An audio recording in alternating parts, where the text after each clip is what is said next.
چې د چا پلار نه دا غلار نه ښا او د چا چې مور نه دا غ کور نه او د چا چې رور نه دا غ زور نه ښا پلار لار مور کور رور زور.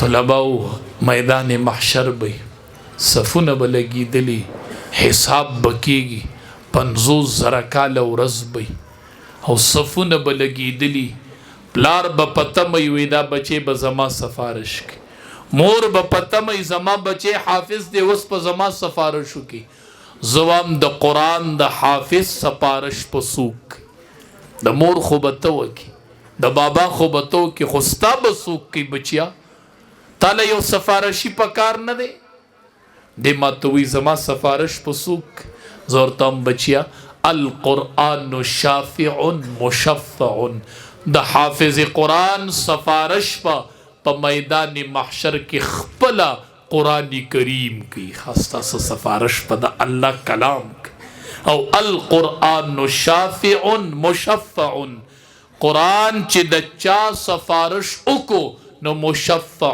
اغه قبول له اغه منظور دی د حافظ قرآن سفارشی به قرآنی او د قرآن سفارش رب وی د وسنه منظور دی قبول دی اغه منظور دی ستاسو ډیر مضبوط سفارشی دی ښا زما ستا د سفارش پته نه لګي حافظ قرآن ستا سفارش یقینی نه دی او تا د پاره چې قرآن سفارش کی اغه یقینی دی او حدیث مبارک کې راځي چې حافظ قرآن جنت تزي ورته ویل شي اقرا ورتقي د قرآن حافظه قرآن وایا او د جنت په یو درجه خېږي ته به یونیورسټي او کالج والے ته د وې ښا یو ورځ به وای راشي مړه به شو بیا به پاسو او جنت بشي ما ته به آواز وشي چې اقرا ورتقي کیمستري به کار پریدي بیولوژي به پریدي فزکس به پریدي معاشرتي علوم به پریدي لوی لوی ساینسدانان او ماستران او انجینیران لوی لوی دنیاوی عهدهداران به په ځای پاتې شي او دا طالب د قرآن حافظ ته به ویل شي اقرا ورتقي قرآن وایا او د جنت په یو درجه خېږي قرآن وایا ورتل کما كنت ترتل فی الدنیا قرآن په ترتیل سره وایا دسی په ترتیل سره وایا لکه په دنیا کې چې بدی ویخه بچو دا د جنت کتاب دی د دې تلاوت په التیخه په جنت کې بس صرف د قرآن کریم تلاوتی نه تورات نه انجیل نه زبور صرف د قرآن صداګانی به ویخه د نور منبر براوړلې شي او امام الانبیاء به پکینی او د سوره یاسین تلاوت په شروع کې بیا بخپل رب العالمین په جنت کې د سوره رحمان تلاوت شروع کی او جنتیان به یوري الحمدلله خپل رب العالمین با سوره رحمان لولي او جنتیان به تنه مزي حاصلې وي ښا ورتبول قران لول او د جنت په درجه خېجه دا حافظ قران به تپوسو کی ښا چې زما مرتبه به کم زی وي ورتبول شي چې من الجنه والناس قران درته معلوم دی نن چې درته ختمو کې من الجنه والناس بچو دا به جنت کې د سر شروع شي او په اخیر به ولګي او چې یو آیات وای د جنت په یو درجه بخي د جنت یو درجه درته معلومه ده تاسو وای دی دنیا کې چې دا کورونه دی یو لینټر یو درجه دا دو لینټر دو درجه شو درې نه بچو د جنت یو درجه د زمکه نوال او د اسمانه پورې ده په یو آیات په دومره برخه تلوي لوی مقام دی د قران د حافظ د پاره د قران د حامل د پاره چې من الجنه والناس وېدا به اخیری درجه وی قال النبي صلى الله عليه وسلم الماهر بالقرآن مع السفر قال النبي صلى الله عليه وسلم حملة القرآن عرفاء أهل الجنة يوم القيامة حاملين د قرآن با سرداران د جنتي پورس د قیامت دا به سردارانی دا به شاهانی دا نن چې د چا په سر پګړۍ دي دا به د جنت شاهان شاهان. پلارا ته مه خفه کېږه، ستا بچي ته پګړۍ مبارک او پلار او مورې تاسو ته د نور تاجونه مبارک. د چا د بچی په سر چې د حفظ پګړۍ ولګېدله د پلار په سر به د نور تاج لګي، د مور په سر به د نور تاج لګي. تاسو به نوم اورېدلی وي اورنګزیب علمگیر، دا بادشاه د ده بچي قرآن یاد کو نو د پلار ته وی پلاره نن زما د بچي د ستربندي د خپل پلار ته وی راشه ما سره به خوشحالۍ کې شریک شي. هغه پلار ته خپو نو پلار ورته وی اورنګزیبا دا خو ستا بچي حفظ کړی دی نو د نور تاج خو به تا ته میلاویږي، جنت کې خو به د نور تاج ستا په سر دی. اورنګزیبا زه څه له درځمه؟ وی زه به الله خوشحاله وي اورنګزیبا چې ته د قرآن حافظ شوی وي، ځکه ما نه ته پیدا یې، ما به ستا د حفظ دستار لیدو او ړکې به خوشحالېدمه چې د دې دستار په شا زما د تاج پروت دی. وی نه درځمه ستا د بچي دستربندۍ له. اورنګزیب پوه شو چې پلار مې خفه دی، دستربندي وشوله نو خپله یې د قرآن کریم حفظ شروع کړو. اورنګزیب علمگیر د وخت بادشاه دی، حفظ یې کو داسې ورځ راله چې اورنګزیب په خپله د قرآن حافظ شو. پلار ته وی پلاره نن راشه نن ما د قرآن حفظ کو. پلار ورته وی نن به ځکه درځمه چې نن ما نه پیدا الله د قرآن حافظ کو، نن به د نور تاج ما ته میلاویږي، نن به د نور تاج مور ته میلاویږي. پلارانو ستاسو ته نن دا خوشحالي وشوله، نن د دې شروع وشوله. پلارانو د دې اختتام به په میدان محشر کې کیږي او پلار او مورې ستاسو په سر به د نور تاجونه لګي انشاءالله. دا د آخرت لویه ګټه ده. نبی علیہ السلام فرمایي چې کله انسان مړ شي انقطع عمله، عمل ختم شي الا من ثلاث، درې شیزونه قبر ته رسي. په کولو غوږونه یې واورئ، مارکیټونه پیدا نه کوي، دیرې پیدا نه کوي، 2 کروڑ روپو گاډې پاتې شو بس پاتې دی، خبره ختم. یو اتانیس پکیم د آخرت خیر په دې کورونو کې او په دیرو کې په گاډو کې نشته الا من ثلاث، 3 سیزونه برسي. صدقتن جاریتن، چا جماعت جوړ کړي دي، مدرسې جوړه کړي ده، کوی کنسته دي، داسې کار یې کړی دی چې هغه د مرګ نه پسوم آباد دی، قبر ته به اجر میلاویږي. بختور دي د جماعتونو خاوندان چې چا جماعتونو لزمکې ورکړي، بختور دي د مدارسو مالکان چې چا مدرسو لزمکې ورکړي او چا جوړې کړي. دویم او علم ينتفع به، چې یو سړی علم کړي او هغه په دنیا کې خور کړي چې دې مړ شي شاګردان هغه علم خوري د قبر ته به اجر رسیږي.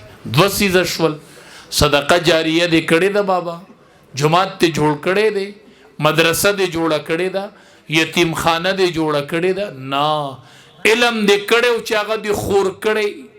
امام بخاری رحمت الله علیه چې وفات کېدو 90,000 شاگردانی پریخودو، 10,000 کم 1,00,000. دریم ولد صالح يدعو له، چې سړی نیک بچی پریدي او هغه د مرګ نه پس پلار او مور ته دعاګانې کوي. دا د آخرت لویه ګټه ده. یا صدقه جاریه، یا علم نافع، یا ولد صالح يدعو له، نیک بچی پریخودي هغه د مرګ نه پس بابا له دعا کوي، د مرګ نه پس مور ته دعا کوي. بچوړو پتاسو چې پلاران سبق وي، د پلار مطلب دا دی زه به نه یمه او دا بچی به ما ته دعا کوي، زه به نه یمه او بچی به د قرآن کریم تلاوت کوي او ما ته به دعا کوي. دا د آخرت لویه ګټه ده. چې کله سړی وفات شي نو خلک وي هلکه گاډې ته پاتې شو، څوک وي دیره ته پاتې شو، څوک وي دکانونه ته پاتې شو. یوه فرشته بلې ته وایي ما قدم، مخې ته یې څه لیږلي دي، مخې ته څه شی شته، وروستو پرېږده، مخې ته بچی شته، مدرسه شته، او یو حافظ قرآن بچی شته دی، د قرآن حافظ شته دی، یو عالم شته دی، نیک بچی چې پریخو دی، دا د مرګ نه پس مور او پلار ته دعا کوي. دا ډیره لویه ګټه ده. ما داسې بچي ولیدل چې مور پې وصیت کی دی، حافظ بچی، عالم بچی، بچیا ما پتا حفظ کړو، بچیا ما پتا علم کړو، بچیا پخپل به زما جنازه کوي. بچیا بچیا زما جنازه به پخپل کوي. زه دنیا کې دی یوې جنازې ته صرف زیریږم چې جنازه او دنیا خلق علما راغلی، مشران او چې د جنازې ټیم شي یو ینګ الک را مخې ته شي او په مخې اوښ کې به یېږي وي الله اکبر. زم شاته لوی لوی علما ولاړ دي. ما ته وی مولانا صاحب شته دی علما، خدا کومه زنانه چې مړه ده دا د دې خپل حافظ قرآن بچی دی، نن د خپل مور جنازه کوي. دا عالم بچی دی، نن د خپل پلار جنازې ته ولاړ دی، اخیره تکبیر وایي او په مخې اوښ کې را روانې دي، وی اللهم اغفر لابي، رب زما پلار وبخي، رب زه تا ته دا قرآن په وسیله کې پیش کوم، رب پلار مې وبخي. اللهم اغفر لابي، اللهم اغفر لامي. دا لویه ذخیره ده. داسې وخت را روان دی پلارانو، یقین مې نشي چې بچی دی په جنازه کې ودرېږي، یقین مې نشي چې بچی دی په جنازه کې شریک شي. وی بچه فارغ نه یم او جنازه یې وکړئ. پلاره یقین مې نشي چې بچی دی په جنازه کې ودرېږي. زه تاله داسې بچی تیاروم پلاره چې هغه به ستا جنازه کوي او په جنازه به دې ولاړ. ما داسې بچی لیدلی دی چې د مور د قبر کوز سر ته ولاړ دی، خزې ته ولاړ دی، وی آمن الرسول بما انزل الیه من ربه والمؤمنون كل آمن بالله وملائكته وكتبه ورسله لا نفرق بين احد من رسله. د مور قبر ته ولاړ دی، آخری رکوع د سوره بقره تلاوت کوي او منس کې غلیب اونیسی په جړاش او د مور کوز سر ته ولاړی، کوزی خزې ته ولاړی او پسینه کې قرآن پروت دی او د مور قبر ته ولاړ دی او په مخې د اوښ کو سیلاب را روان دی، خپل مور قبر ته ولاړ دی او د سوره فاتحه د سوره بقره اخیری رکوع تلاوت کوي. ما داسې بچی ولیدو، ما داسې بچی لیدلی دی چې جنازه وشي زه ورته وایم ځه د مور جنازه مولي صاحب ما پرېږده، زه به هسې دې قبر سره لږ کښېنم، ما پرېږده. د دلته څه کوې؟ هسې مولي صاحب ما پرېږده، دا زما مور ده، دی په ما حفظ کړی، دی زه مدرسې ته لیږلی وم، دی ما له جامې برابرولې وه، دی به زه رسختولم، دی به زه په یو مخ او په بل مخ کولولم او ما ته به یې دا وي بچیا ته زما د اخرت ګټئ بچیا. مولي صاحب ما پرېږده، هسې به زه د ښځې سره ناست یم، ما هسې پرېږده، زه به هسې د ښځې سره ایثار یم، زه تا له داسې بچې تیاروم. ښه سبا به ته نه او دا بچې به دې په تراوو کې قرآن واورئ، د الحمد نه به یې شروع کي، په والناس به یې ختم کي او چې تراوو کې قرآن واورئ سیده د جومات نه راوځي، مقبرې ته لاړ شي او د مور د قبر خواته ودرېږي، د پلار د قبر خواته. په دغه ټیم کې چې دا بچی دعا کوي د دې به څه حالي چې ټول قرآن یې په تراوو کې اورولی او رب ته دغه قرآن وسیله کي چې ربه زما مور به نه عذاب کوي، زما پلار به نه عذاب کوي. دا لویه ګټه د پلارانو. زه د تعلیم خلاف نه یم، زه د تعلیم خلاف نه یم، زه هم تعلیم پې وکړه خو قرآن ورته م وښیه. کو دې ورته قرآن نه ویلی او تعلیم دې پې وکړو بابا بیا به خفه کېږي نه. ښه بیا چې د جدایۍ ټیم راشي یو وی دا ستا پلار دی، بل وی ستا پلار دی، قرآن یې نه دی ویلی وقضى ربک الا تعبدوا الا ایاه وبالوالدین احسانا اما یبلغن عندك الكبر احدهما او كلاهما فلا تقل لهما اف ولا تنهرهما. نه دی ویلی قرآن، نه دی ویلی زما د محبوب جانان احادیث چې رغم انف بیا وی پوزه دی په خورو کې ککړی شي، بیا وی پوزه دی په خورو کې ککړی شي. صحابي ورته وی د چا؟ وی د هغه کس چې مور او پلار دواړه یا یو په حالت د بوډاوالي کې عمومي او دومره خدمت اونکي چې دی په جنت ته لاړ شي، د دې سړي دی پوزه په خاورو کې ککړی. خبر دی بچي؟ نو یو وی ستا پلار دی، بل وی ستا پلار دی. بابا چې ما دله تیار کو دا فقیر ملنګ مولا، انشاءالله کو د جدای ټیم راغی یو بچی به وی چې گاډې زما پلار ته نه خبره خان 3 ورځې چې وشي نو بچی په مال راون خریب جګړې شي پی، یو وی دا زما بل وی دا زما، ته نه خبر بابا مړ لا نه ژوندې خو چې پریوزي نو بچی خبرې شروع کی، یو وی دا زما بل وی دا زما. بابا زه چې دله تیار کما او د جدای ټیم راغی یو بچی به دی وی چې گاډې زما، بل به وی چې پټې زما، او ما چې تیار کړی اب را پاسی چې پټې ستا گاډې ستا او ستا نه به دواړه لاستو کی چې د جنت د مینځ دروازه زما وستا ما ته پرېږده. قال النبي صلی الله علیه وسلم، د ټولې دنیا رښتینې وایي، نبی علیہ السلام وایي الوالد اوسط ابواب الجنه، پلار د جنت په دروازو کې د مینځ دروازه پلار دی، د مینځ دروازه پلار دی. تا پلار ته کتلی دی؟ تا پلار سم په نظر کتلی دی؟ ته په دې نظر وګوره ته وای دا زما د جنت د مین دروازه ده. زه داسې بچی تیار کم چې حافظ بچی او د پلار مخ ته نیغ نیغ ګوري او د پلار په مخ ګیره نه دی ورته ته زما د مخ ته ولې نیغ نیغ ګوري؟ بابا زکه ګورم چې ما د پاره ته د جنت د مینځ دروازه. بابا ورته وی زما ګیره نشته دی، زما خو ګیره نشته. بابا چې ګیره دی نه هغه معامله دی د الله سره ده، خو ما د پاره د جنت د مینځ دروازه یې ښه زه چې ستا مخ ته وګورم ما له الله د یو حج قبول شوي اجر راکوي. ښه بچو غټ سړی شئ خو د پلاره نه، غټ سړی شه خو د موره نه. دا چې غټ غټي نه دا د پلار نه کچي، دا د مور نه رکوټي، دا ځکه په بار غټي. ښه چې د پلاره غټ شي بیا به غټ نه، بیا به ورکې، که د موره غټ شي بیا به ورکې، که د استاذ غټ شي بیا به ورکې. زه ستا بچي ته دا خو نه کومه، ستا دا بچی رکوټی دی.